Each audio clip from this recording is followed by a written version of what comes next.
Good evening, friends, and a very warm welcome to all of you. For those of you who are joining us for the first time today, let me quickly introduce SAMVAD to you. SAMVAD is a national initiative. It's a national resource for child protection, mental health, and psychosocial care. We are located at the Department of Child and Adolescent Psychiatry, NIMHANS, and our work is supported by the Ministry of Women and Child Development. Each month, we present to you Monday Moods with SAMVAD, now from 7:30 to 8:45 p.m. It is Monday Moods with SAMVAD is our humble effort to bring all the mental health professionals from across the country together so that we can all build a strong network, so that we can strengthen our knowledge, we can exchange with each other ideas, and so that we can make our practice even better. This initiative, through this initiative, we also aim and intend to bring the issues of child and adolescent mental health to the center stage in the country. So this is our third session today.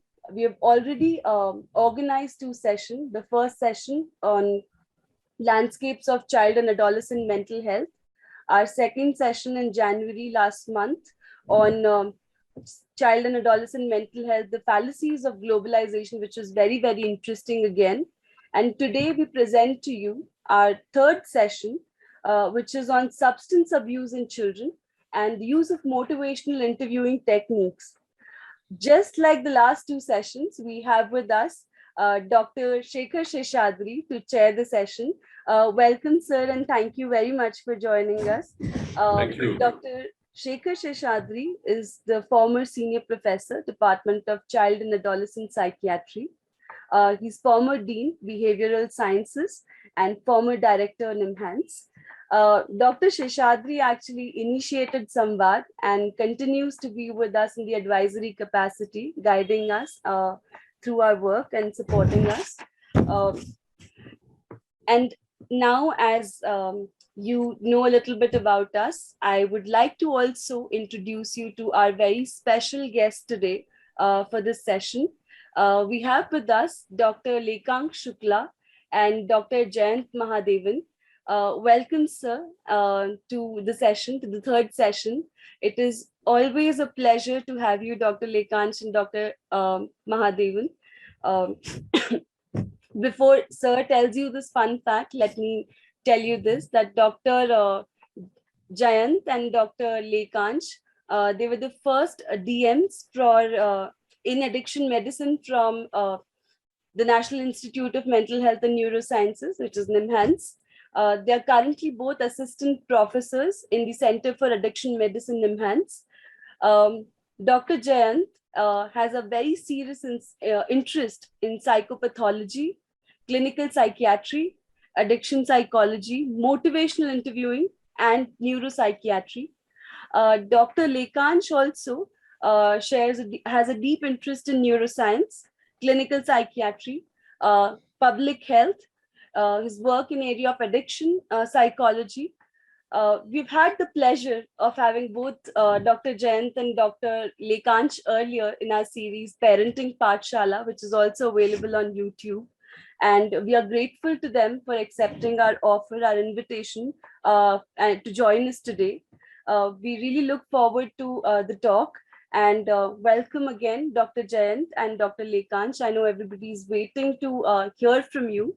So I will quickly just hand over the session to Dr. Shekhar Seshadri. Thank you very much. Thank you very much, Kriti.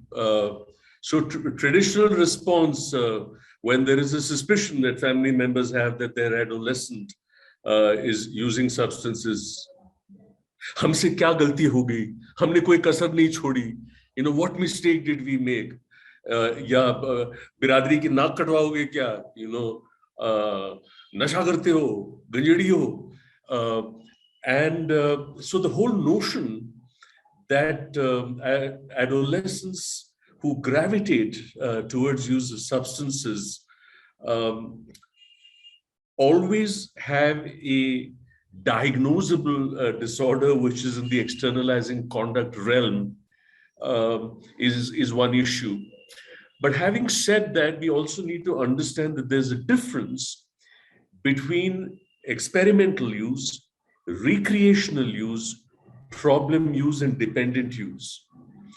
And how an adolescent gravitates or moves in this direction or not, as the case may be, is a moot point. And indeed, if we look at the larger framework of SAMVAD's work, particularly when we work with the juvenile justice system of children in conflict with the law, we have seen that many of these kids who come into conflict with law have actually substance abuse problems. And they have substance abuse problems because they have undiagnosed and untreated ADHD.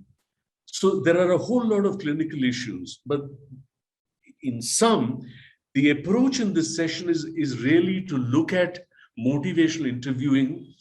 The reason for that is any kid with an externalizing problem, with substance abuse, with challenging behaviors, is often not brought to a treating system voluntarily or with consent. And there is always the idea that the treating system is part of the same oppressive system, namely the parenting or the family system, that has dragged them there without their consent, sometimes without their knowledge, and so on. Now, it has been my personal privilege, and indeed SAMVAD's privilege, to have worked with these two fantastic professionals, Lekant Shukla and Jayant Mahadevan, in the context of many issues that we have worked with in adolescence, but particularly on substance use and related risk behaviors. Now, the session today is organized in 4 parts. 2 of them are didactic and 2 of them are actually videos that you will see. Both our friends and presenters today will be using a PowerPoint presentation to state their point, but it goes in a manner where you look at a certain basics of motivational interviewing to really work in a collaborative spirit with the adolescent in question. And then we move into watching a video, which in the very fine description of Lekant is courteous, but it is not motivating. There are interviews that are not even courteous.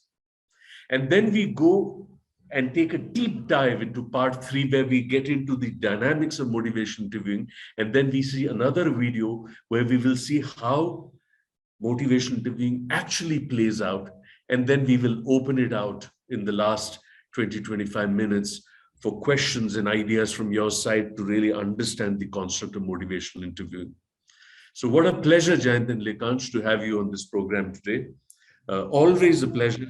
Always a privilege and always an honor. And having said that, ladies and gentlemen, part 1 on a basic framework to motivational interviewing, what it is all about. Over to you, Dr. Lekant Shukla. Thank you, sir. Good evening, everyone. Thank you, sir, for a wonderful kind of a framework of how we'll be proceeding. I will not spend much time on introducing, because Professor Sheshabri has already introduced how we intend to proceed through. So just give me a second so that I can start sharing my screen. So the idea is the part of presentation. I hope my screen is visible, even if irrelevant right now. Just give me a second. Okay.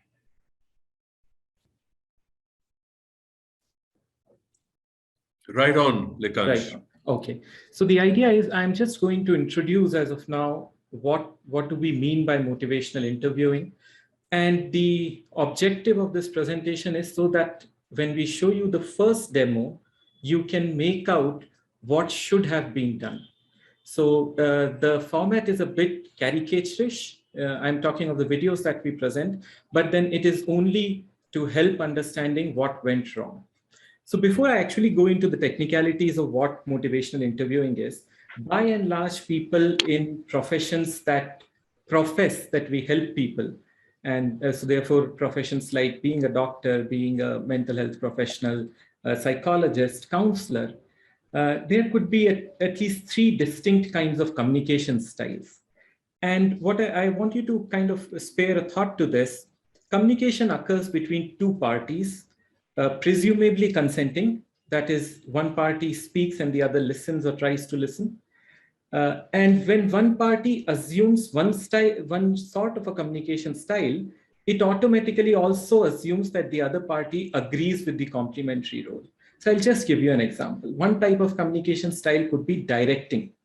When the assumption is that I know what is needed and the person listening to me does not, it's my duty to tell that person, and therefore I direct. For example, when a doctor tells you, see, this pill should not be broken, it should be taken whole with at least 1 glass of water.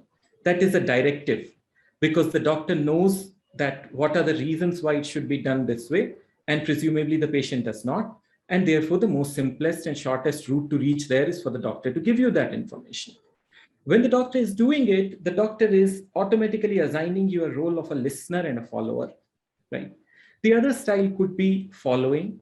For very many of us who have some training in counseling styles and psychology, this would be a typical client-centered approach of counseling, where the assumption is that the professional does not necessarily have any expertise on the problems that a particular client is facing.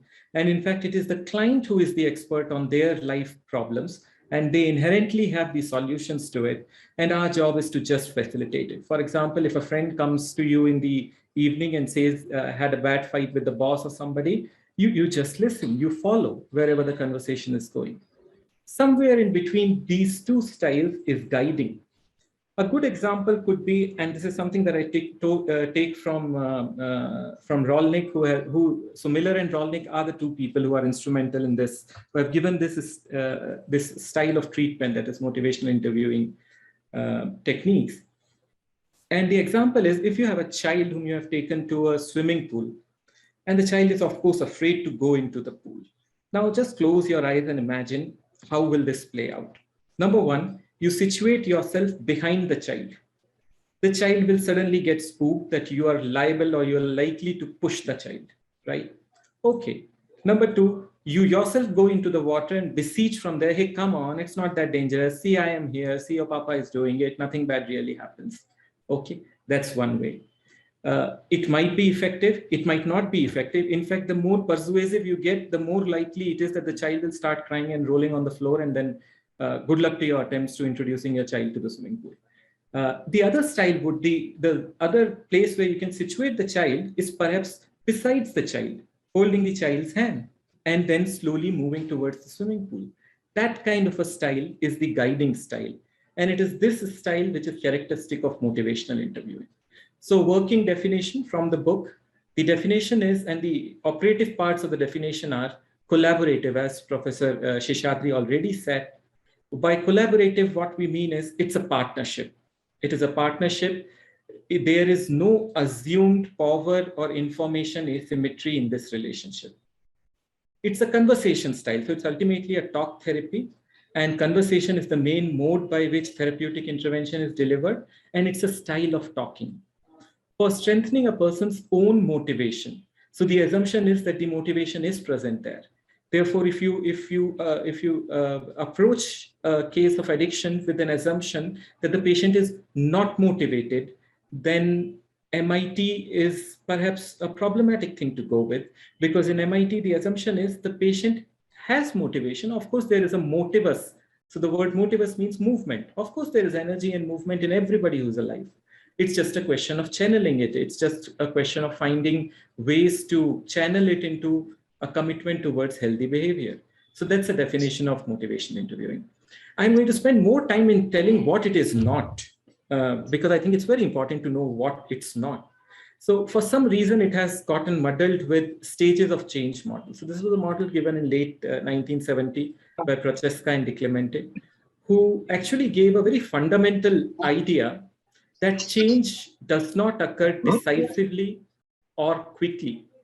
Now, I want you to dive beyond the language. What I mean by that is this whole idea that I will speak to a person, and by showing them reason and logic and by using prestige suggestions, I can change their mind, and therefore I can change their behavior, is fallacious. It is not how it happens. Change does not happen decisively or quickly. Change happens in a very fluid manner and very slowly. And what they saw was, and they were not studying people who were seeking help, they were looking at how do people give up unhealthy behaviors, especially smoking, without getting any help. And what they found is that they go through stages like pre-contemplation, when the person is not really thinking that smoking is a problem, to contemplation, when there is an increased awareness that, smoking could be a problem, but then one is not very sure. There are too many pros and cons on both the sides. To preparation, when the person is kind of planning to change something about their behavior in the foreseeable future, which was operationalized in the next 6 months, and then finally action. So motivational interviewing techniques are not exactly the whole model of change, but it fits very nicely with it, because as you can understand, if people are in pre-contemplation, contemplation, or preparation, it's a job to make them move towards action. And that is where motivational interviewing really comes quite handy, where it's very effective. Whereas if they are already in action, it is the relapse prevention techniques which are of more use. It is also not manipulation. And why I say that is, there is a certain amount of genuineness. I mean, the whole idea is borrowed from client-centered therapy, from Rogerian principles. So there has to be authenticity, congruence, and genuineness to the whole thing. Plus, we cannot motivate people to do things that they do not want to do using MIT. That cannot occur. It is also not persuasion. So it's not repeated, gentle beseeching of the client, oh, please change your behavior, this happens. It is not that too. It's certainly not confrontation. So confrontation is also kind of an intervention where the whole family sits down and then catches hold of the person who is having addictive behaviors, and then kind of with a sheer force, kind of drill it in that, you need help. And most importantly, at least it seems so, because it heavily borrows from the Rogerian principles. It's not a mask that one can put on.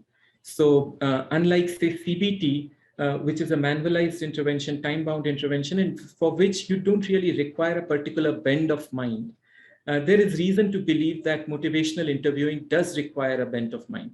And I will, it's a bit contentious topic, I'll cover it as well. So there are three things there are three levels of complexity here. One is an MI spirit. Now it's called motivational interviewing spirit because apparently these are characteristics of the way a therapist is. So it's a state of being. And that spirit includes partnership or collaborative spirit, which we have already discussed. What it actually means is that you're looking genuinely forward to a partnership, to an entertaining partnership with the client along the journey. There is this pure concept borrowed from Rogers, which is acceptance. And acceptance has dimensions. The first dimension is this belief of absolute worth. All human beings are worthy of receiving respect, and they have an inherent absolute worth that does not depend on anybody's judgment of what they do or do not do. Now, that is a belief. It's a trust. One either has it or doesn't have it. Autonomy. So you genuinely believe that human beings should be free to choose and do what they feel like. Affirmation. Affirmation is your ability to find strengths in people and to communicate that you have found those strengths. And accurate empathy. So this accurate empathy is certainly not self-disclosure that, I have been there, I know what you're going through. It's not a sense of camaraderie. It's not a sense of sympathy. It is just accurate empathy. It is my ability to understand that the person I'm speaking to is a separate person. They have their own frame of reference and they have their own experiences. And I'm genuinely curious that if they give me enough detail, I can at least imagine what they must be feeling and thinking. And there is always this as if quality to it. And the as if quality is, I feel, when I think of it, I feel if I were in the patient's place, as if I would also feel this. It's never 100%, but then it's a genuine attempt at getting the idea what the patient is going through. A new addition to the whole concept is compassion, because what in the third edition of their book, what they have said is that most of these techniques are also used by people who are in industries that require a certain amount of manipulation, for example, sales. And therefore, a new element is added, which is compassion. And compassion is, the whole idea is we do all of it to help others and not for self-benefit. And evocation, that is, my style of speaking should be such that I can evoke the person to bring about the best in them. So that's about the motivational spirit. I told there are levels of complexity. So there are 3 levels of complexity. First is how the therapist should be. That's motivational spirit. Then there are what actually occurs during an MI session. Those are the processes of MI. That's what I intend to discuss now. And the third is how does it occur? And those are the skills of the MI or the techniques of the MI, which I will discuss after this slide. So the processes or the stages of MI are kind of intuitive, but you'll be amazed how often we kind of miss it. The first is engage, settle into a helpful conversation. So borrowing from where Professor Sheshadri started, more often than not, by the time an adolescent or a young person reaches you, they have made up their mind what to expect from you, especially if you have spoken to their parents before calling them in to your chamber. It's kind of a, I don't know, it's kind of a telltale kind of a thing that, okay, now my parents have gone and then they have ventilated and they have told all the problems that I've been creating. Now there is going to be another interrogation. There's going to be another this, that. So the first job of the clinician is to engage, that is to settle into a helpful conversation. So for example, the clinician asking questions and the patient saying, okay, that isn't engagement. That child would be anywhere in the world except sitting in front of you in that chamber. That's not engagement. You haven't got the child yet. Now, so the first step is to engage. And I expect that the poor acting skills of Jayant and I would kind of convince you how important the engagement part of the interview is in the demo that you see. Now, once, let's believe, we have settled into a helpful conversation, find a useful direction. This is where it differs massively from client-centered approach. The clinician is an active participant who tries to give direction or focus to the whole conversation. It cannot be a chit-chat. It cannot be supportive therapy. It cannot be a ventilatory session. Very gently, after the engaging stage is completed, you have to bring the focus back to the unhealthy behavior that you intend to address.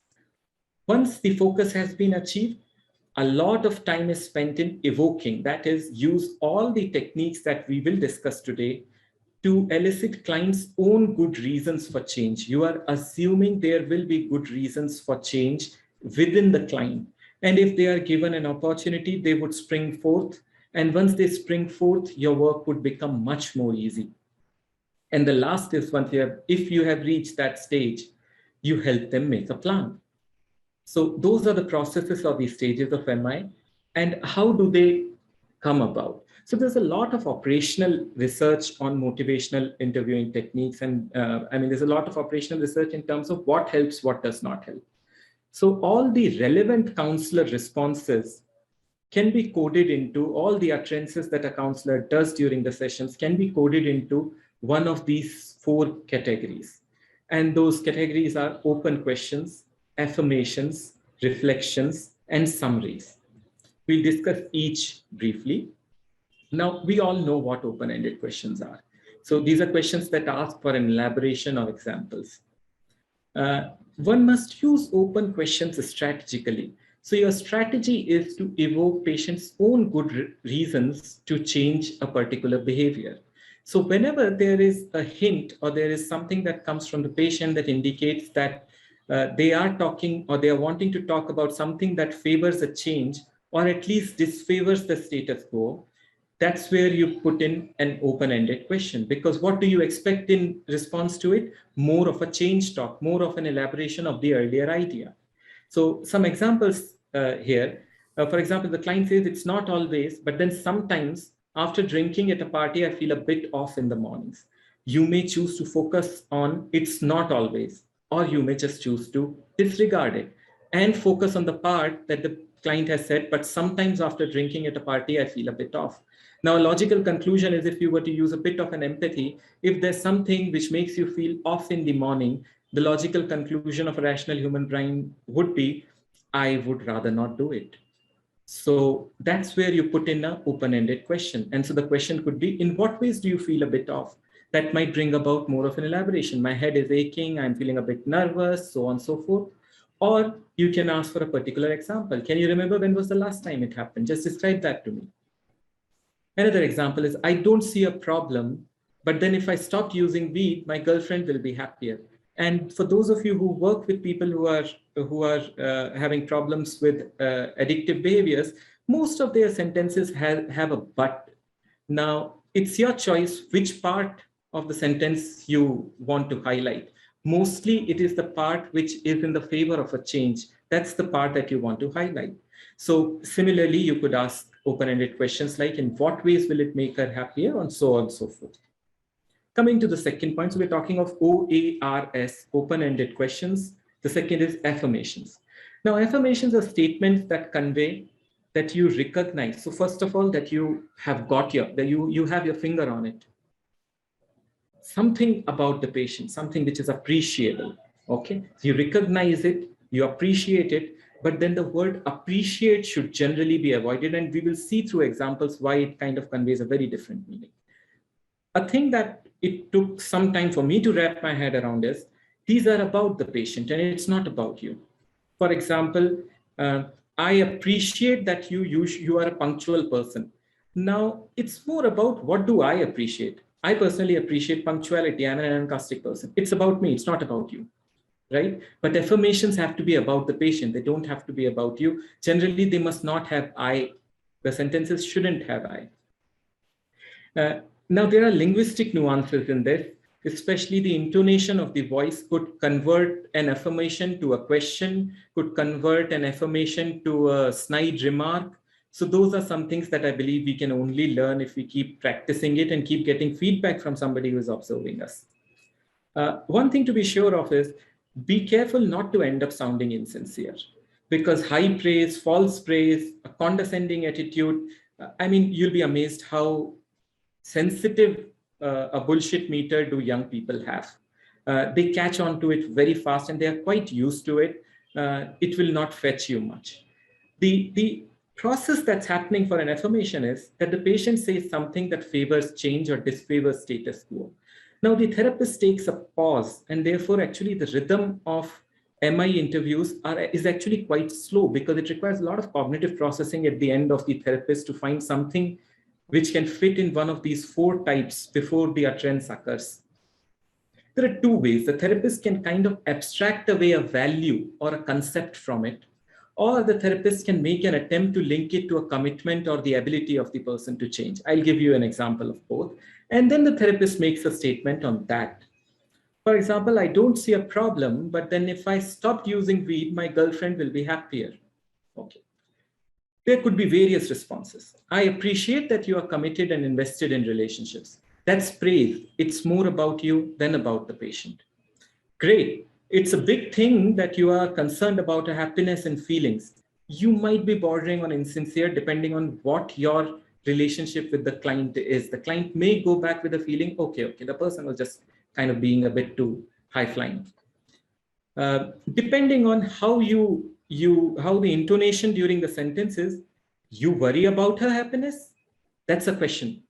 Okay, so there's always a risk that it might end up to be a closed-ended question and a fairly I mean insulting one. So probably if you asked it as a question, the patient, of course I do, I care about her, I already told you that I love her, right? Whereas an affirmation would be, you value relationships and feelings of people close to you. Now that is an affirmation. That's something you said about the patient.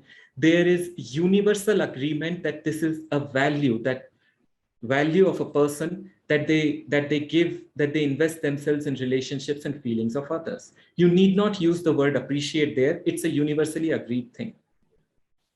Coming to the second part, to the third part, I'm sorry, reflections. Now, reflective listening is the mainstay of motivational interviewing. It is perhaps the most difficult, but also the most effective skills. Now, we already know what reflective listening is to an extent. There are verbal and non-verbal components of it, but I am talking more of the verbal components. Reflections are statements that the therapist makes for following purposes. Number one, to just communicate that they are following along. So this could be a simple paraphrasing, or even not paraphrasing, just repeating. It makes me feel a bit dizzy. Okay, it makes you feel a bit dizzy. Now that's okay. It may sound banal when I am giving a single example, but in a conversation, I may actually get away with it. Or to encourage elaborations. It does not make you feel too good. That's going to call for some more elaboration. Yes, doctor, I mean, it doesn't make me feel good because then I have to drive. Now there you get your elaboration. It can also, you can take a cautious dive into feelings and emotions. And you don't like that about using alcohol. That's another example. Just give me a second, I'm sorry. Okay, yeah. There is also a two-sided reflection where you actually capture the ambivalence. Now, I and Jayant had decided that I would put some examples of reflections also, but I would like to believe that our interview actually has those examples and we have labeled it there. So I have not really included verbatim examples of reflections here, but I'm sure you'll get the idea. Coming to the last of OARS, we are at the techniques of MI, the nuts and bolts of MI. O is for open-ended questions, A is for affirmations, R is for reflections, and the last is summarizing or summaries. The summary is a summary. We all know what a summary is, but there's an important consideration here. You have had a long session. What all do you want to include in the summary? The guiding principle says, your main goal is to communicate to the client that the client was heard and understood in his or her entirety. Okay. But then you also want to, in the summary, you want to highlight points that favor change to a more healthy lifestyle, or points that are against continuing the unhealthy behavior that you are addressing right now. You want to do that. So as you can understand, these two can be at times in opposition to each other. You may want to summarize all the reasons that the client gave to you to continue smoking weed, because you want to communicate that you sincerely heard what the client said, but you also want to highlight more the points that the client gave to you, the reasons that they would rather not be smoking weed anymore. So it's a balance between the two. The idea is, do not make it so selective. I mean, you can err on the side of being over elaborate, but then if you selectively miss out the pros of continuing a substance use, the adolescent is going to get that, okay, so you got what you wanted to hear, and that's all you heard. You did not hear a hell lot of things that I told otherwise. So do not be too selective. Be careful that you remain sincere to it. So a metaphor that Rolnick uses for it is, it's like picking flowers to make a bouquet. My addition to that is, you of course want only the flowers, but then if they are roses and you don't want any thorns at all, and you just cut them as close to the origin of the flower, the smaller the stem, the more difficult you'll find to make a bouquet out of it. So it's kind of a balance between the two. You don't want it to have too long stems, but you don't want it to have just the flowers and no stems at all. So that's a kind of a balancing act that would come with practice. And I believe this is my last slide. There's a disclaimer that I should have made at the beginning, but then I'll make it now.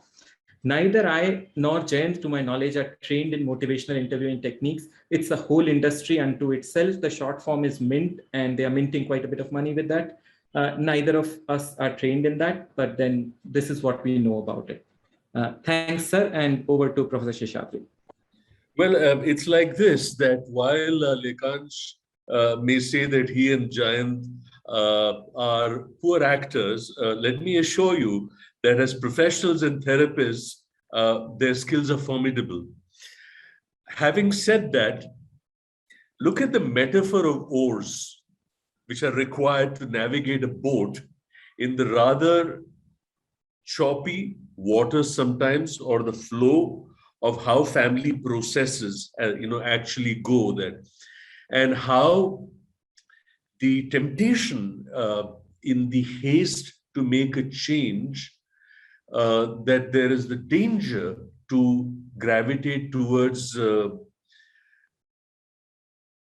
things that you say to an adolescent which are destructive to the whole collaborative spirit that Lekansh introduced, and how one must always be conscious when working with adolescents, particularly in the context of substance use. For example, when you use stuff like, it's going to be bad for health, and have you not thought about your future?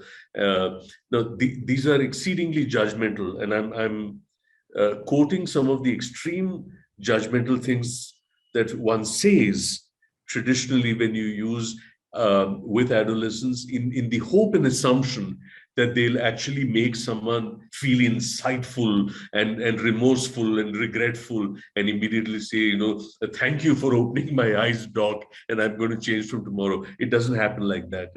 And that's why the nuances and subtleties of motivational interviewing are so important. So between really judgmental and sermonizing issues on the one hand, to the whole collaborative spirit of motivation interviewing on the other, what you're going to see now, friends, is something that is neither very judgmental but not motivating, but somewhere in between. So it's very respectful, but it's courteous, but it is still not motivating. Have a look, Lekansh. Can I please request the team to play demo 1.mp4 file? This is a bit caricaturish. We are in two different rooms, but then bear with us. We are having a program in child psychiatry. Let's use our imagination.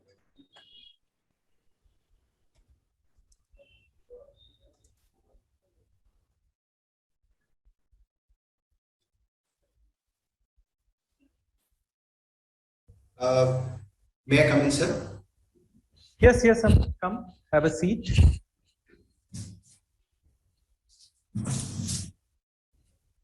So I am Dr. Shukla, and I counsel students. You are Amit, right? Yeah. Okay. And you are doing your BCom second year. Where do you live? Are you a hostler? No. Okay. Amit, you seem to be a bit distracted. Can I request you to not use the mobile while we are having this conversation? If you say so. Thank you. So why are you here? I don't know. Teacher saw me having a smoke on the other side of the road. And when I reached the college gate, she took me to the dean's office, and then they brought me to you. What did they tell you?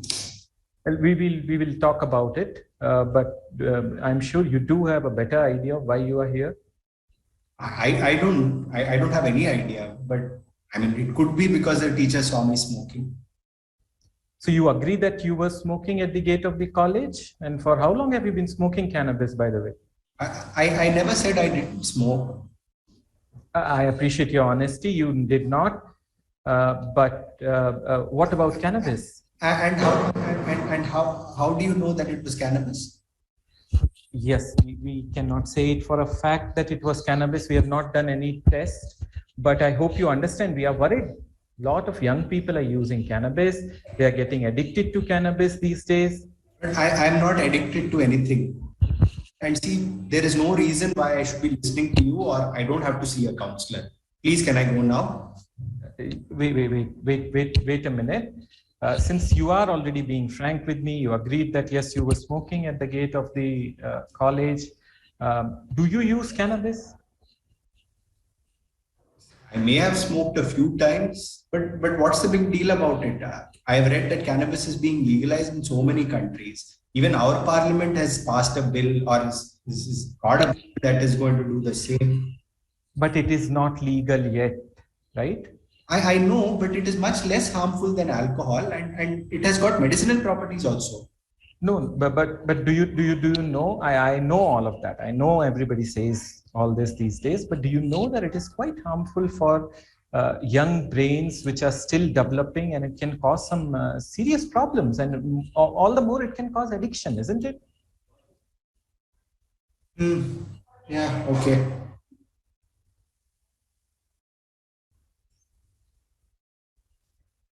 So are you considering leaving cannabis? Yes, okay, I will not smoke again. I appreciate your decision. It's a very wise decision. So I will schedule a couple of counseling sessions so that I can help you with leaving cannabis. And there is this other matter. Your scores are not so good in exams, isn't it? There's some problem there. Well, see, I can read and finish whenever I want or whenever I decide. But I don't think I need counseling for that. Yes, I completely believe you that you're a bright student and you have done really well in the past. But this year your scores are not good, isn't But it? but are counseling sessions really necessary for that? See, you can, Amit, you can choose to not take the available help the college is offering to you in the form of counseling sessions. That's your choice. But then I will have to inform the dean about it and give a feedback regarding the same. Okay, I'll come whenever you want. Okay, thank you. Thank you. I will get back to you with the next session.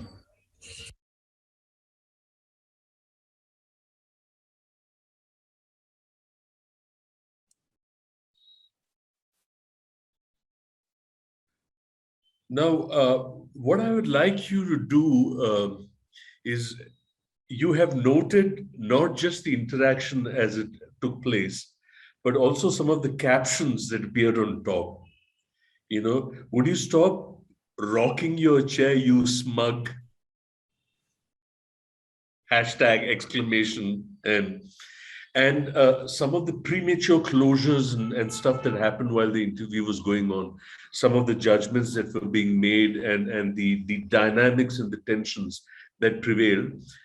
There was nothing overtly confrontative, very critically judgmental, but there was a certain edge and a certain tension in the way that this interview went. I just want you to register this, that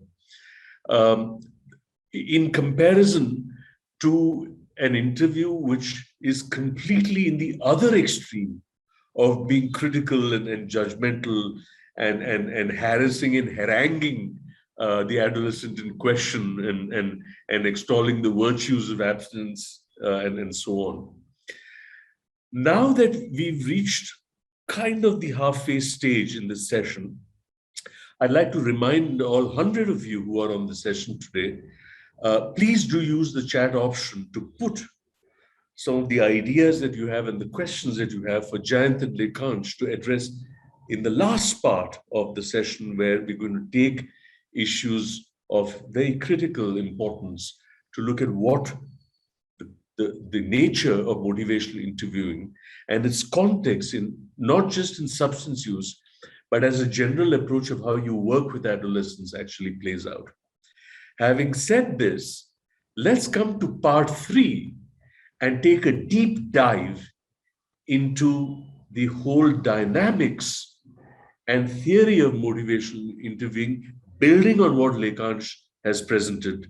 And my friends, it's my pleasure to hand you over to Dr. Jayant Mahadevan. Jayant, over to you.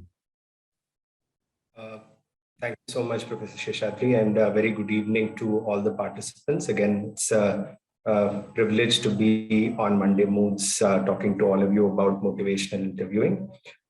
So I'm going to be carrying on from Lekhansh's presentation and focusing a little bit more on the specific processes that Lekhansh had talked about. Just going to share my screen, just one second.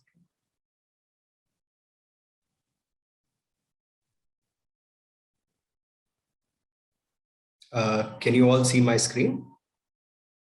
Yes. Okay, wonderful. Okay. Very clear, Jayant. Go ahead.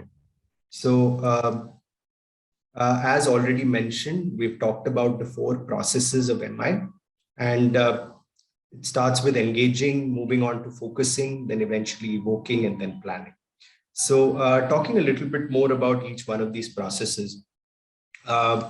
So engagement, as we know, is the process of establishing a mutually trusting and respectful, helpful relationship.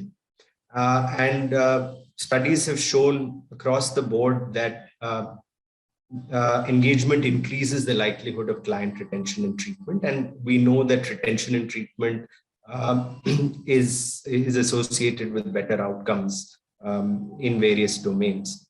Now, one needs to understand that engagement in itself, and engagement is important in any form of therapy, but particularly in the context of working with children and adolescents in the context of problem behaviors like substance use. It is probably the most important goal, as everything that follows is predicated on it. The second thing is, of course, very often children and adolescents are brought into the clinic in a one-down position already. And so engagement would play a very, very important role in being able to move any form of meaningful conversation forward. So I just want to actually move ahead by not talking so much about engagement, because we have talked about the skills of MI already, and that's essentially the skills that you need to use in every phase, and particularly so in the case of engagement. But I'd like to move on to probably some of the mistakes that we end up doing as well-meaning clinicians. I mean, I think it's important for us to understand that very many of us are genuinely well-meaning when we want to actually help and kind of guide the adolescents who we work with. But it's more about certain inherent processes which we are very used to, certain compulsions that we have, which lead us into traps or engagement traps, which can increase the risk of disengagement, particularly with young clients. So there are 6 which are talked about in Miller and Rolnick's book on motivational interviewing.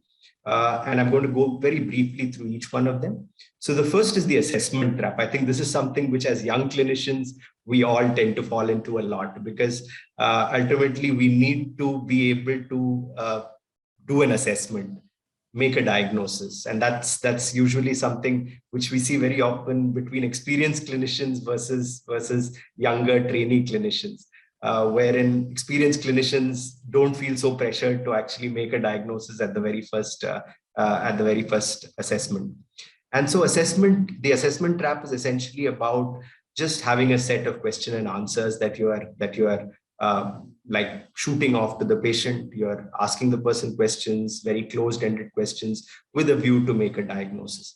And it's a sure shot way to lose whatever kinds of engagement that you may have with the young client. The second trap is, of course, the expert trap, and we saw a little bit of that in the video as well, wherein again you are in a position of power, being the expert, having some knowledge about the problems that the adolescent has apparently come to you with, and you put the person in a one-down position, and you actually say that, look, I know all about this problem that you are having, and so you should listen to me. Right? Again, a sure shot way to be able to break engagement. Premature focus, again, is something which we see very often, and it is associated with something that is called the writing reflex. And this is something which Rolnick talks about, wherein most of us who are in helping professions, again, very, very, very genuinely want to help the young person to do what is right. And so because there is that move to kind of do something right and kind of fix what is wrong and do something that is right, what ends up happening is we tend to kind of jump into a focus without actually having engaged the client in the first place. And so that is premature focus. Labeling is something that is related to that, wherein you are actually labeling the person's problem as an addiction, wherein the person may not be ready at that point of time to actually accept a label. And this is particularly relevant, again, in the context of young people who tend to fight labels. I mean, so whenever you're going to try to label an adolescent, they are going to just turn around and say, no, I don't accept your label, and they'll just shun it off. The other very important trap which people talk about is blaming, wherein very often one needs to kind of understand that people understand why this problem is happening, and that a certain amount of blame needs to be apportioned, and that's the only way that one can generate responsibility. Right? And as you know, that can significantly impair engagement as well.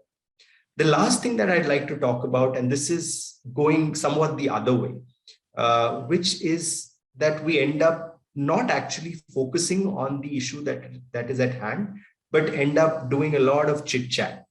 Now, see, it's a delicate balance. See, on the one hand, obviously you want to have a few icebreakers to be able to actually understand a little bit about the adolescents' context, where they're from, and so on. But it should not be to the extent that you're moving on to mundane conversations and conversations which are irrelevant and not focused to the issue that is there at hand. And this is something which has been shown, that an excessive amount of irrelevant details and irrelevant talking doesn't actually benefit engagement, because then people also feel what's going on in this context. So once we've moved through engagement, and I think that a significant amount of our time, and this can vary. Some people can get engaged very quickly. For a lot of people, engagement takes a lot of time, and it would be suggested that the appropriate amount of time is spent on engaging the young person or the adolescent.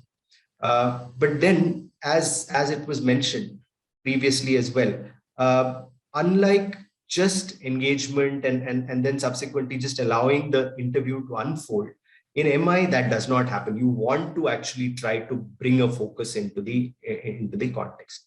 Right, and finding one or more specific goals or intended outcomes provides a direction for the consultation. Now, it's interesting to understand that the focus can come from the client, in the sense that the client himself can bring some of the issues forward. It can, of course, come from the context. So if you're coming to substance use treatment services, obviously the context is treatment for substance use. So I mean, one doesn't have to be, the young person or adolescent is aware of it. It's not that he's unaware of the fact that the place that you've come for is called the Center for Addiction Medicine.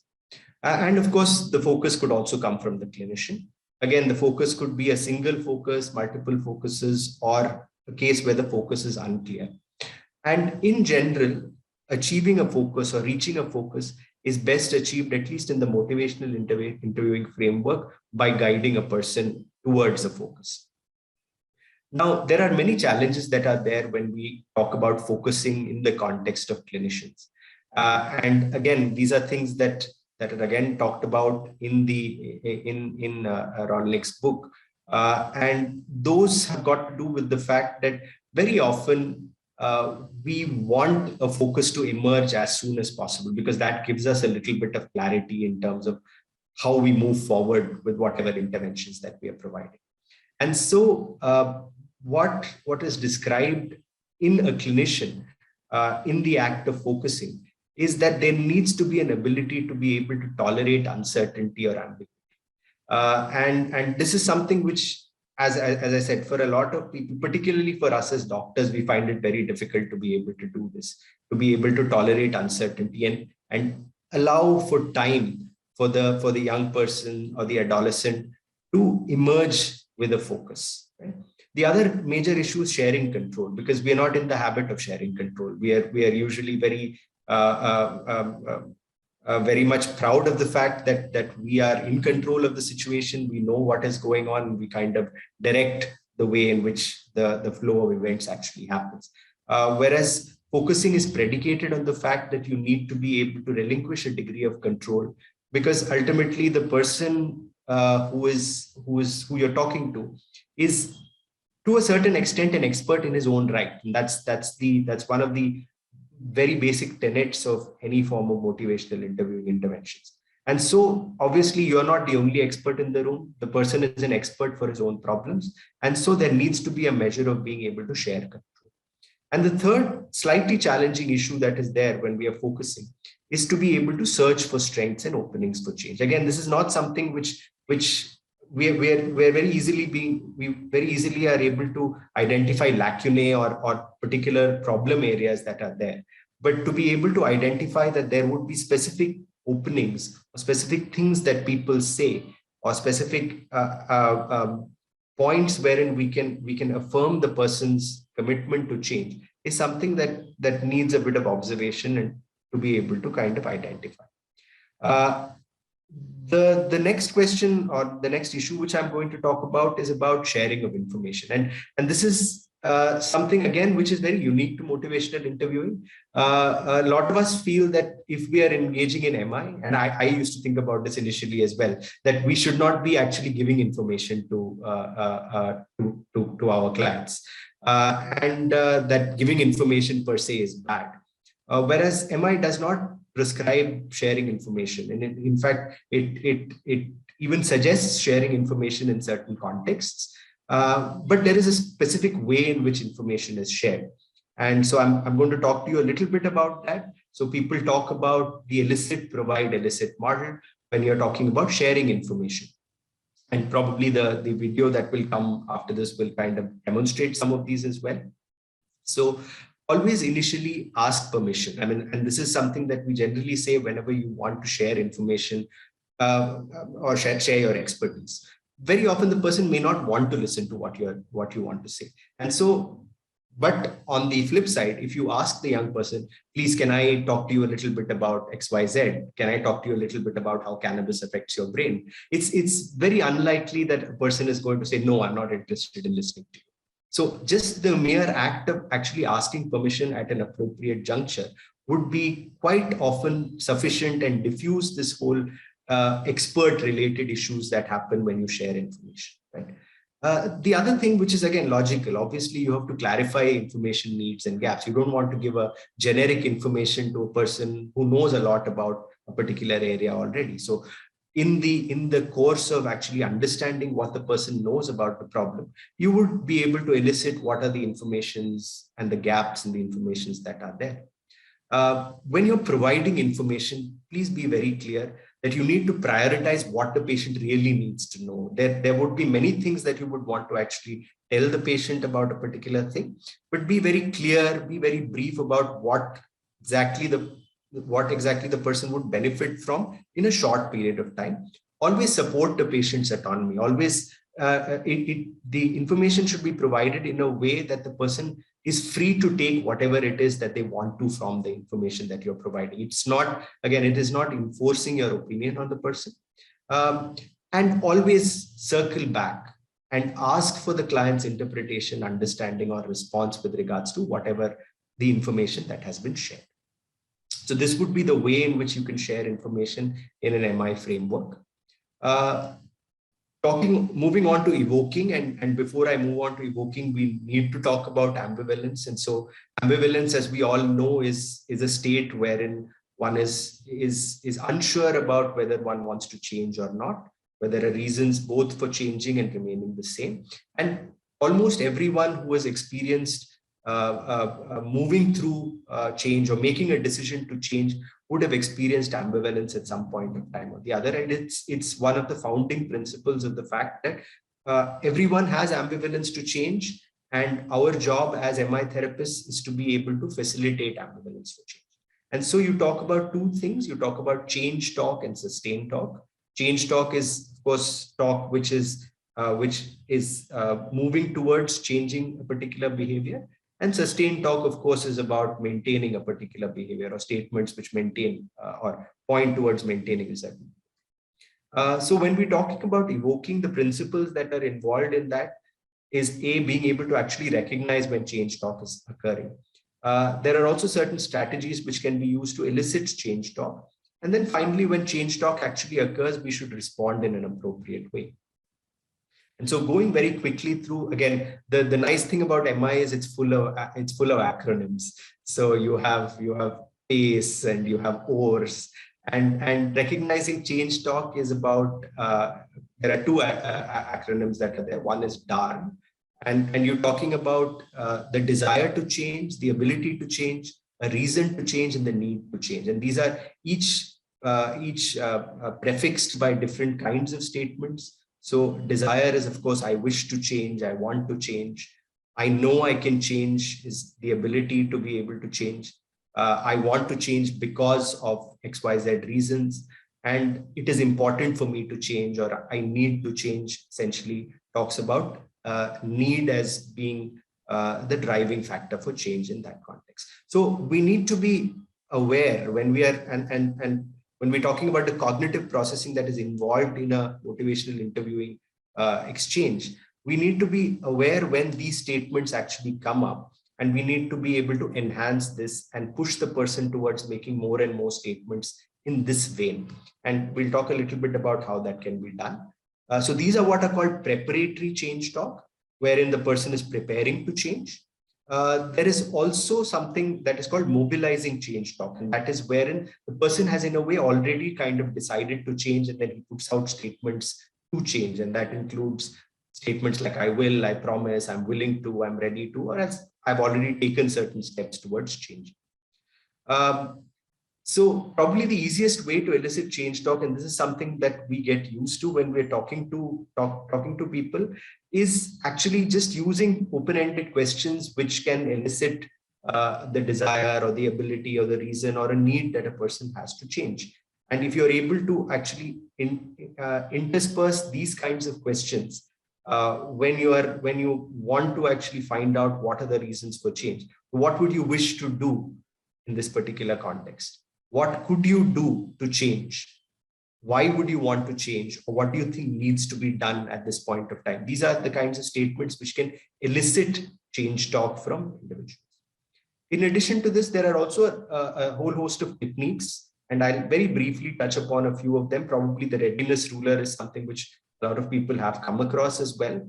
And again, it's a sure shot way of being able to actually elicit some of these statements about why a person or what makes a person want to change. And so the question would be, on a scale of 0 to 10, 0 being not at all important, 10 being extremely important, how important is it for you to stop using cannabis or cut down on your cannabis use? And the person may say, it's about 5 or 4. So then the follow-up question or the probe that comes after that is, okay, so you said 4. What made you say 4, and why not say 1 or 2? And that elicits change talk in the sense that you're able to elicit some motivation as to why the person feels that his motivation is to change, or the importance to change is not so low. And it is probably more than that. And so you're in a way talking the person into change in this context, right? The other probe that one could use is, what would one do to make 4 into 6 or 7? And that is again something which would again elicit potential statements that one can utilize to actually change one's behavior. And so these kinds of techniques are what are usually used to elicit change talks. There are other techniques which are used as well. There's something called querying the extremes, wherein one talks about what could be the worst or best outcomes of making a particular change. Or again, looking back and looking forward. Again, this is typically used more in adults, probably not so much in adolescents. But again, generally, if you look at adolescents are quite future oriented. And so you would want, everyone's kind of wants to get out of the current state, that if they find that they are stuck right now, they would want to think about probably something better in the future. And so looking forward would be a good strategy that one would use. How would you like things to turn out for you in 5 years or so? How would you like to see your life? And these would be very powerful statements to be able to elicit change and being able to kind of understand what the context of the current behavior would be in being able to bring that change about. When you hear change talk, this is the other thing which people may kind of end up doing, that they may jump at change talk. When they see change talk, they're like, okay, now I have achieved what I want to achieve, and I should immediately kind of capitalize on it and just move ahead with the focus of treatment, right? So actually the response to change talk is what we do for everything else that we do in motivational interviewing, and that is kind of trying to amplify the change talk by either asking the person to elaborate more about it using an open-ended question, affirmations which actually affirm the person's willingness to change, or it's actually reflecting it back to them so that you're able to elicit more about why the person wants to change. And so that's what we need to do when we respond to change talk. I'm going to very briefly talk about what happens when you get the opposite of change talk. And very often people may actually offer you statements which which say that they don't want to change or they want to stay the same. And that's what we call sustained talk. And it's very, very important for us to engage with sustained talk, because I think, as mentioned before, it would be very insincere if we say that we are only going to deal with statements which are pro-change, and we are not going to deal at all with statements which are about staying the same or maintaining the status quo. And so it is very important for us to respond to these statements, either using reflections or using strategic responses like emphasizing the person's autonomy, reframing, agreeing with a twist, or a principle called coming alongside. And I'll give you a few examples of that. So like, say, for example, my wife is always nagging me about this. And so the reframing angle of this would be, she must really care about you. I really don't want to exercise. You emphasize the person's autonomy. It's certainly your choice, but no one can. Similarly, you can talk about, I can't imagine myself not smoking. It's part of who I am, part of everything that I do. The interviewer would turn around and say, yes, you just won't be you without it. It's so important that you may just have to keep on smoking, no matter what the cost. So again, these are ways in which you are acknowledging talk or sustained talk, but at the same time trying to nudge the person to think about an alternative. So moving from evoking to planning, when you see that there is increased change talk, when people talk about taking steps, there's diminished sustained talk, there's increased resolve, envisioning what the future would seem like, questions about change coming towards you, you know that you're moving ahead from evoking to planning.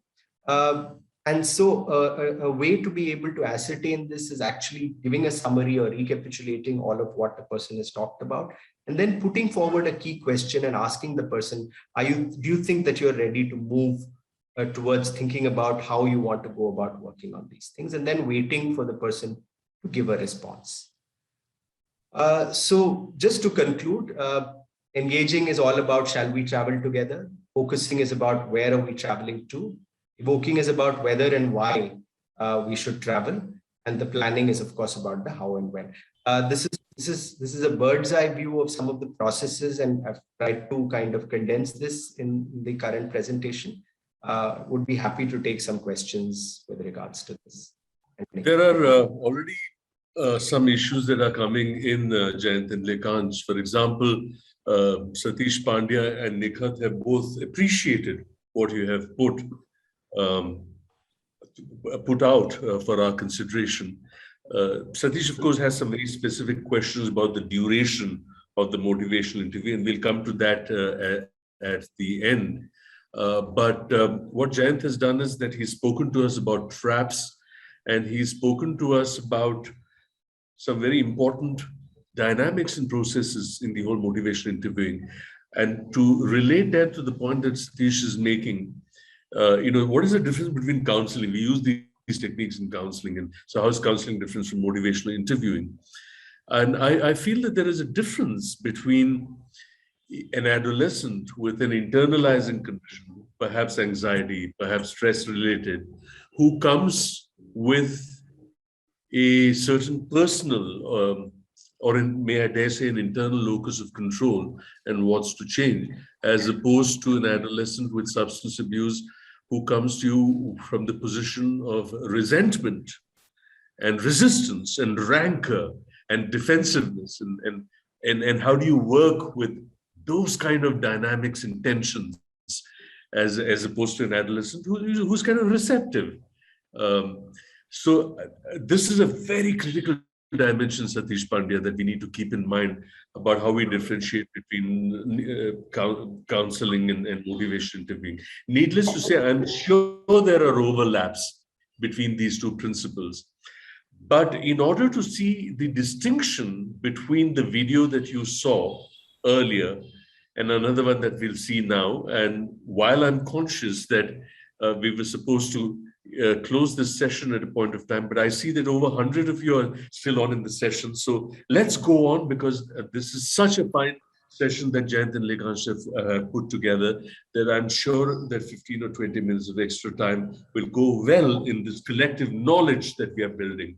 Let's see this video, and then we'll get into some of the specific questions that.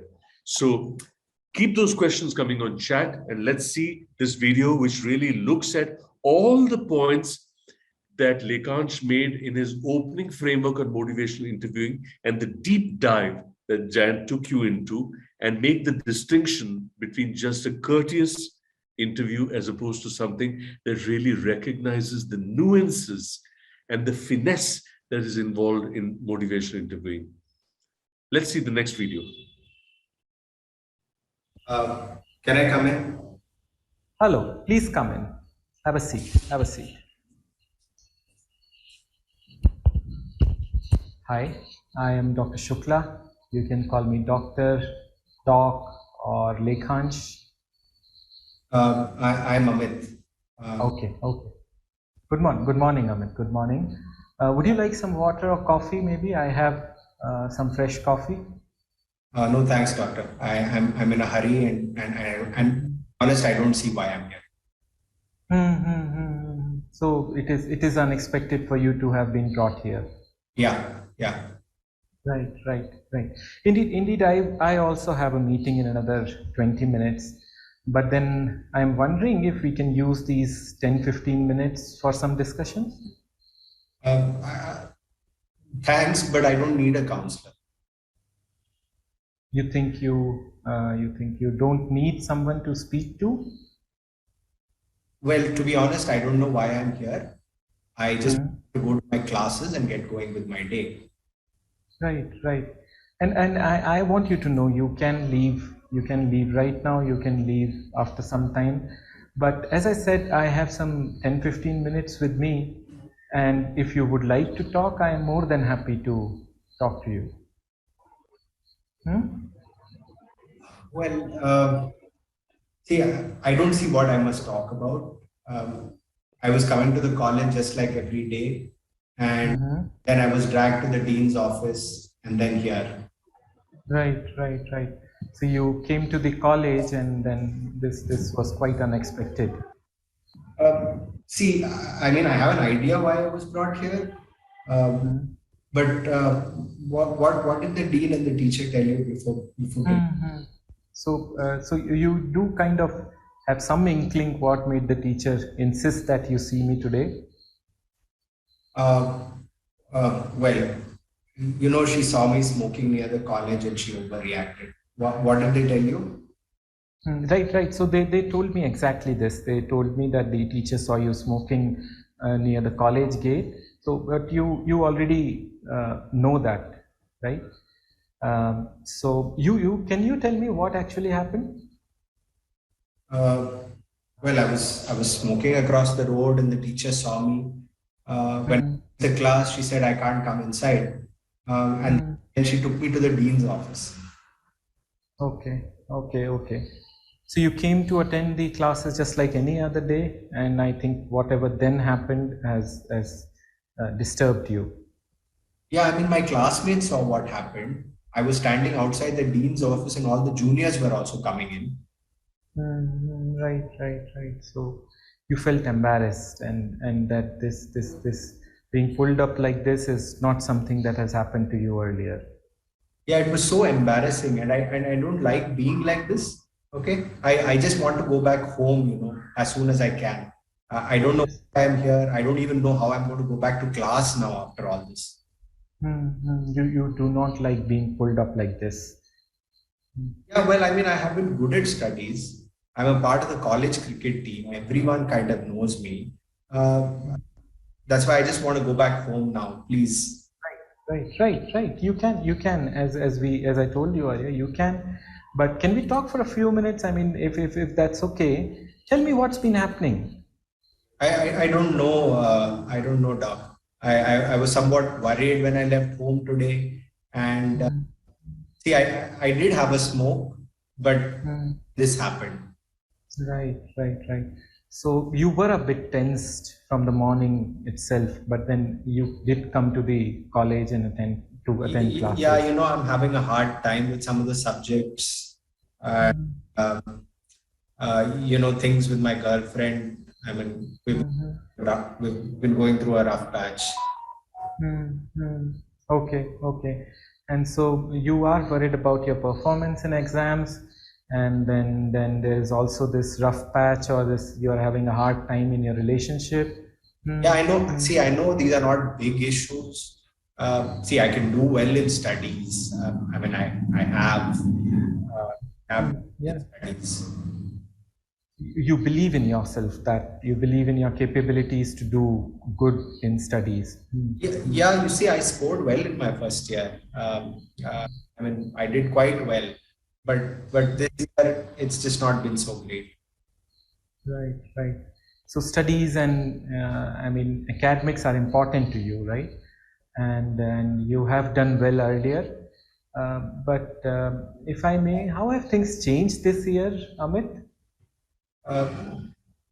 Well, you see, I'm a day scholar, and well, things haven't been very calm at home. You know, financial troubles. It's also very noisy, and I try not to stay at home most often. It has been a bit rough at home.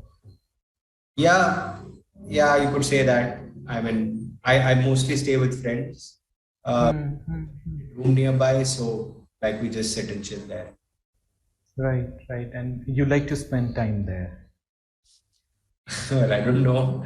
I mean, it feels better than home, but yeah, then it's difficult to study there too. Right. So you find that place, your friend's place, better than the home, but then there is also this concern. You're also worried about your studies and getting time to study. Right. Can you tell me a bit more about these friends? Yeah, sure. Well, see, they're mostly people who have some small jobs, and yeah, they're working. They're not really into studies. Right. So kind of their life is very different from you in terms of the stage of life that they are in. Well, yeah, you could say that. I mean, they just like to relax, just like me. We listen to music, we smoke some bong shots.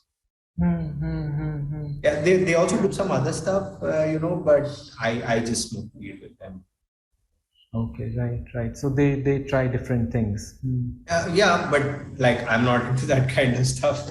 I mean, it's scary, but yeah, weed makes me feel calm. Right.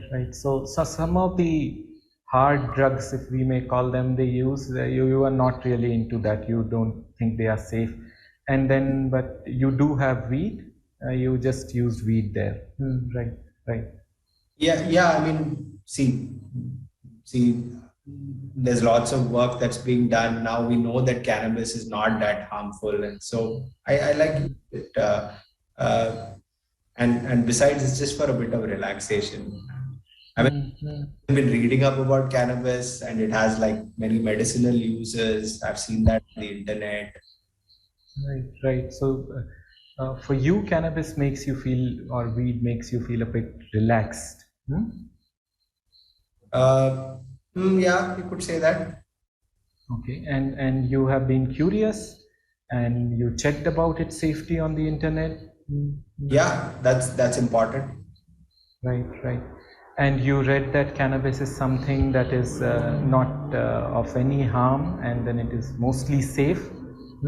Well, it's not completely safe, but I mean, there are so many things on the internet. So Yeah, true. You can go to one website, find something, and then just the next website is exactly opposite of it. I get you. Okay, right. Yeah. So I know that cannabis can lead to addiction, but it's safer. It's not as fast as like other drugs and stuff. Okay. Right. So you've been checking things out on the internet, and then while there is some knowledge on the internet that cannabis is not as bad as the other drugs or even say alcohol, I don't know, but then over time it can lead to problems. That is what you got from the internet. Yeah, that's about right. But some of the stuff it's a little difficult to understand. But then I was also reading that a lot of countries have legalized it. Yes, I mean, it must be safe. Yeah.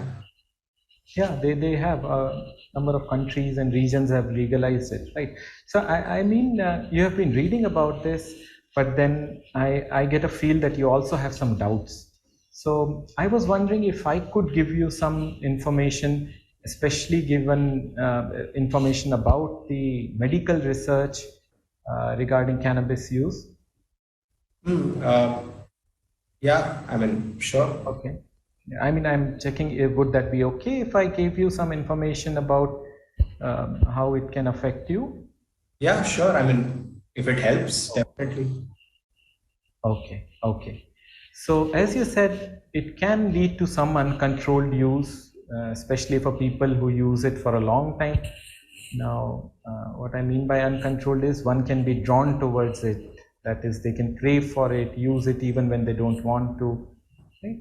So that's the first issue which medical research has shown.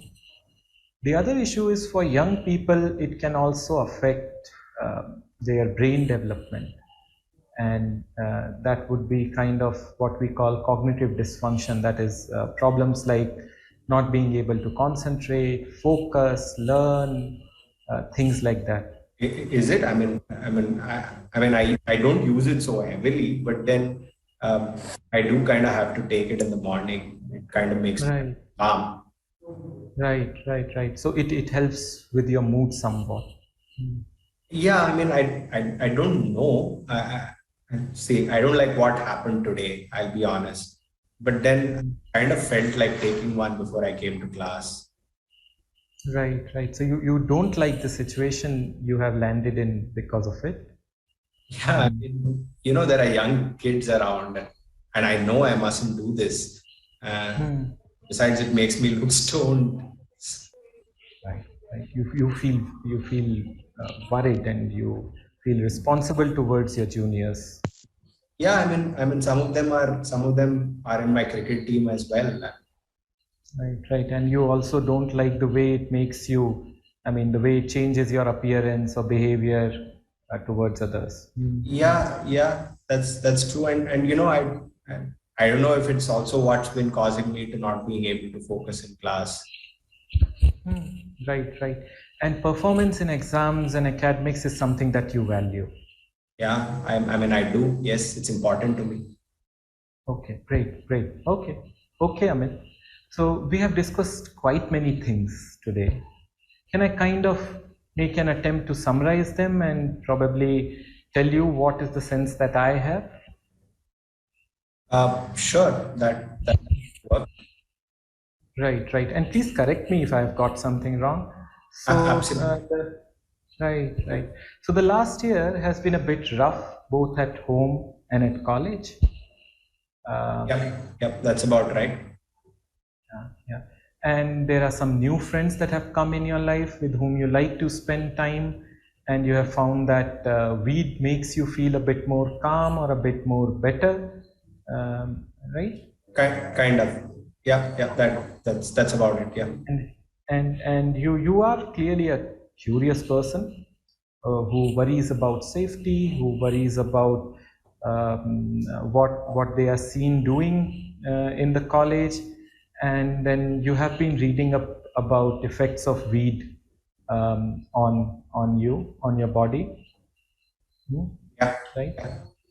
And you don't like that you are having to use weed around the college, and you are wondering if there is also some link between weed and your exam scores, right? Have I got that broadly right?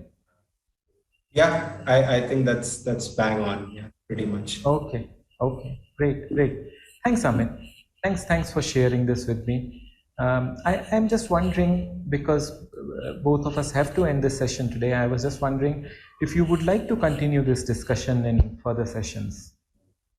I think we could probably meet a couple of times if that's Okay, great.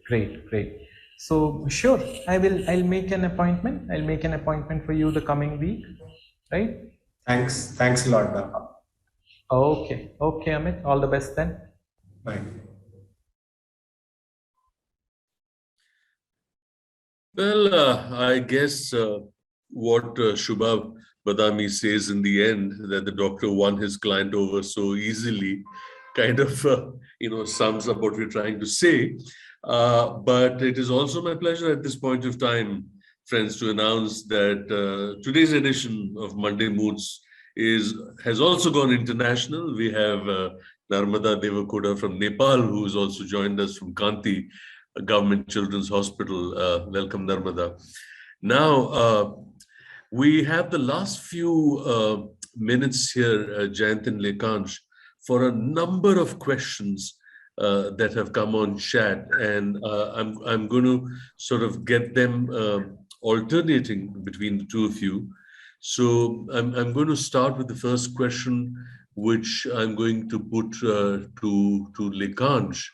And the question, Lekansh, is this, that, and this is following up from what Satish Pandya said, when do we really decide the number of sessions that are required? And I guess with the first session, we may be able to decide, but, adolescents may not be willing for several sessions. So the number of sessions just for the motivational interviewing, but there's a whole lot of stuff that goes after motivational interviewing also, cue reduction, harm reduction, relapse prevention, working with the family. There are many dynamics too. Your thoughts on this, Lekansh? Yes, sir. I mean, I completely agree with you. In brief, although it is a manualized intervention, unlike CBT, we don't have a ballpark figure. There is an end that we are looking at, and that is the patient is in action phase. And after that, you move on to relapse prevention therapy.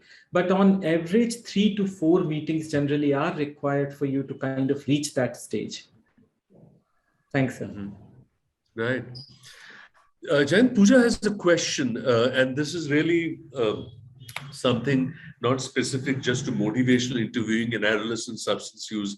I suppose it's a question that applies to all forms of therapeutic practice, which is the difficulty in translating these questions from English to Hindi, English to Tamil, English to Telugu, to Gujarati, to Bengali, to Dogri, and a lot of errors are made. This whole business of lost in translation, especially, Jan, the traps that you spoke about, sort of unwillingly or unwittingly, a lot of stuff is lost in translation. So, how can this obstacle be overcome, Jan? Thanks, Professor Sheshadri. So it's a very, very interesting question. I think I would say don't think in English when you are to do an intervention in another language. Think in the language that you are actually going to provide the intervention in. I think that would be able to kind of guide you better in terms of how you would translate. See, the principles remain the same, right? I mean, ultimately it's about open-ended questions, affirmations. But if we are thinking about translating these from English to another language, yes, they will get lost in translation. Think about how you would do it in your own native languages. And obviously some amount of thinking is required for that, and planning up ahead and practice in those particular languages as well. Right.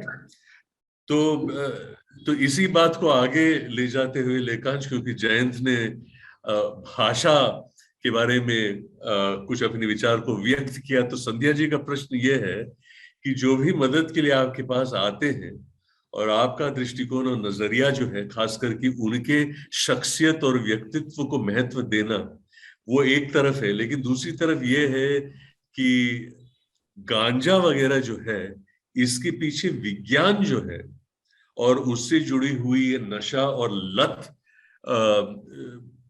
जो होता है, तो एक तरह व्यक्तित्व और जिम्मेदारी की जो बात होती है, और दूसरी तरह ये मादक पदार्थ जो है और उससे जुड़ी विज्ञान जो है, ये दोनों मुद्दे जो है, इसका हम संधि और संधि विच्छेद एक तरह से हम किस तरीके से करें?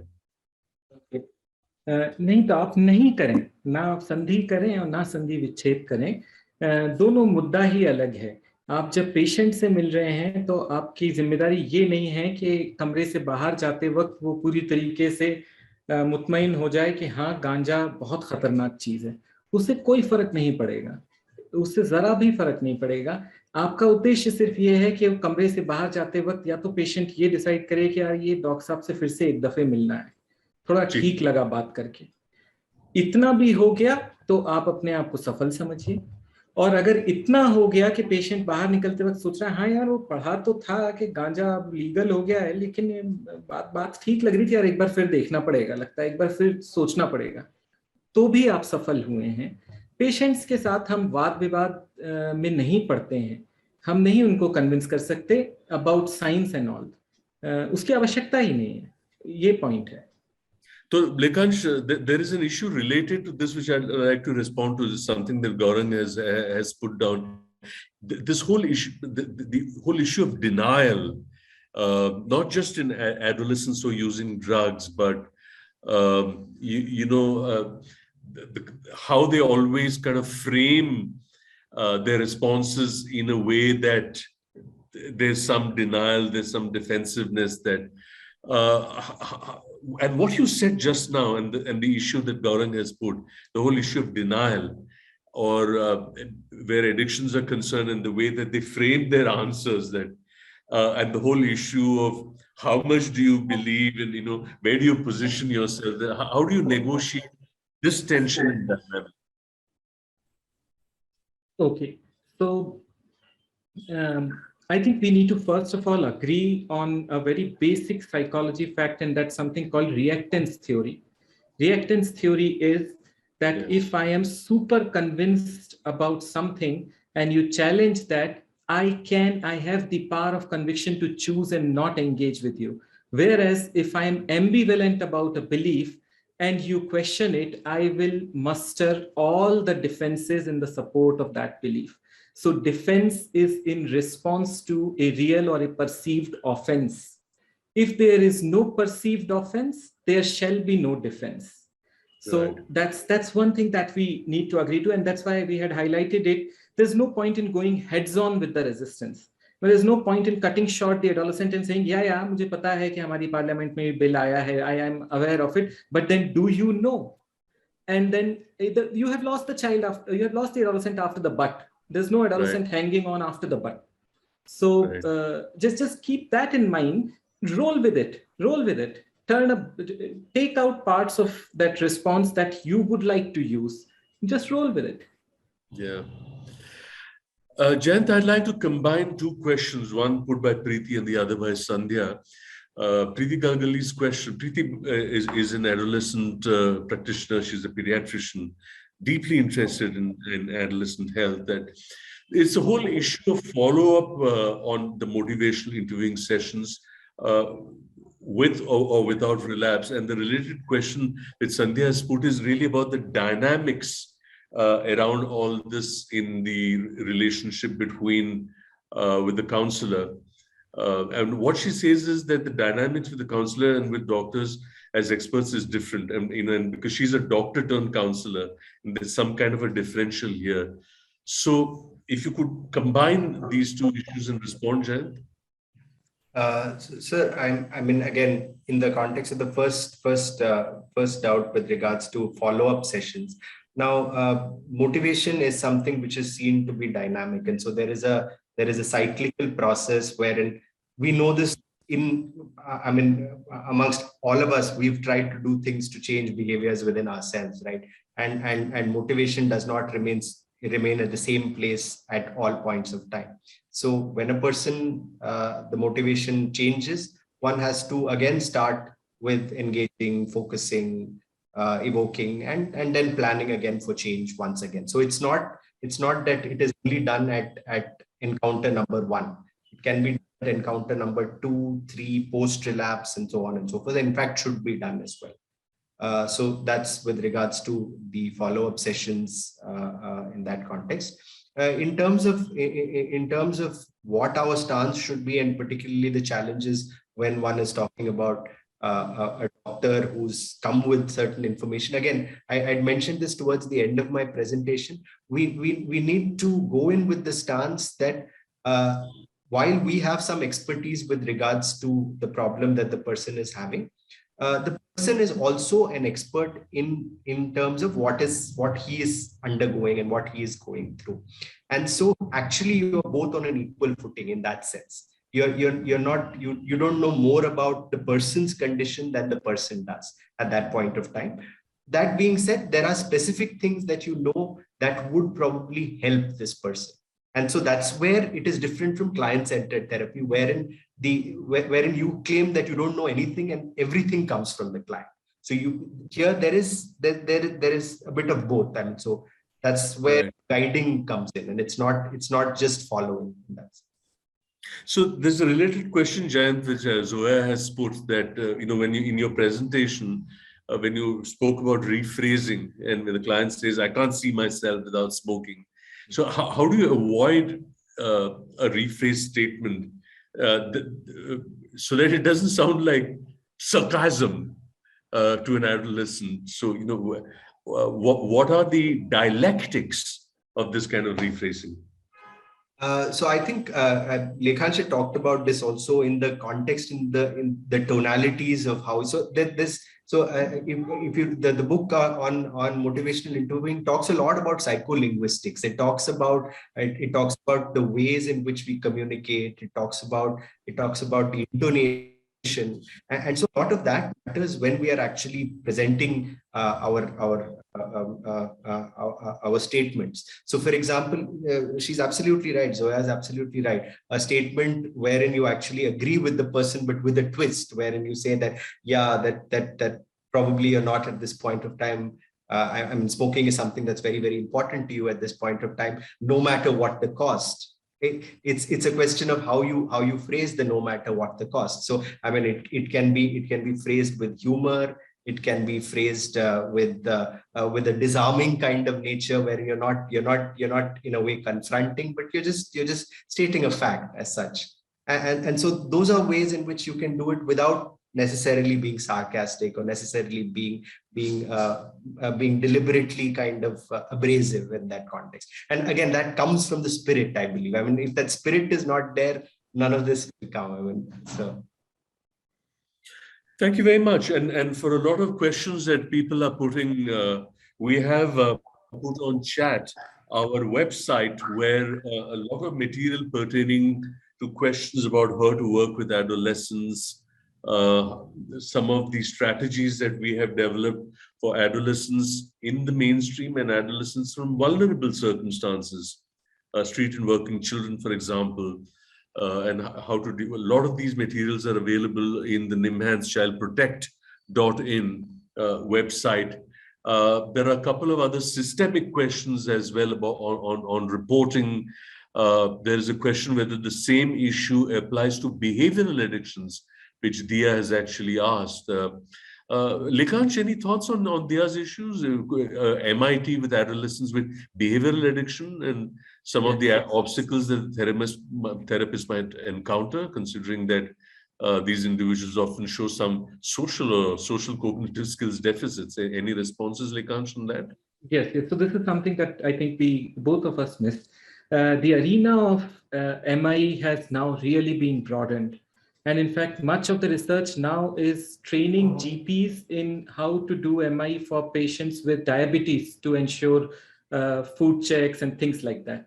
In adolescents specifically, safe sex behavior, other risk-taking behaviors, drug use, and all the behavioral addictions, including online gaming. There are studies to kind of back up that MI is a meaningful intervention there.